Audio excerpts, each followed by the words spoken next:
అవును తెలంగాణలో లోకేష్ది అంతే. నాన్న సీఎం కావడం కోసం చేశాడు, తనకు అచ్చిరాల. ఎందుకని మధ్యలో 2 నెలల బ్రేక్. ఇంకోటి జగన్ రికార్డు బద్దలు కొడదాం అనుకున్నాడు. జగన్ రికార్డు ఇప్పట్లో బద్దలు కొట్టడం లోకేష్ వల్ల కాలేదు.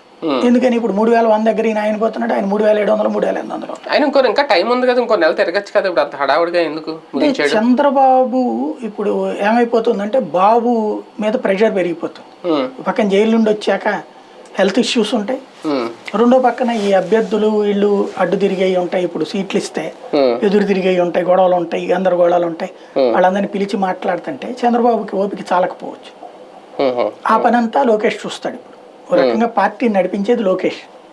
ఇంకోటి ఏంటంటే భవిష్యత్తులో మళ్ళీ లీడర్ లేడన్న లోటు చూపించకుండా ఉండటం కోసం. అలా అనుకుంటే పక్క పార్టీ నడుపుతూ పక్క జనాల్లో నడుస్తూ మన ఆయన పాదయాత్ర చేశారు జగన్మోహన్ రెడ్డి గారు. అప్పుడు ఎవరు ఇంకొకరు పార్టీని నడిపే బాధ్యతలు అంటే పేరుకి లేడు నాన్న ఉన్నారు కదా, కాబట్టి నాన్న దగ్గర నుంచి వారసత్వం తీసుకోవాలనుకుంటున్నాడు ఈయన అధికారిక. అంటే ఇప్పుడు ఏమైనా తీసేసుకుంటారేంటి ఒకవేళ? అంతే కదా, ఇప్పుడు ఈసారి గెలిస్తే కనుక మేబీ 1 year పవన్ కళ్యాణ్కి ఇస్తారు, 1.5 year.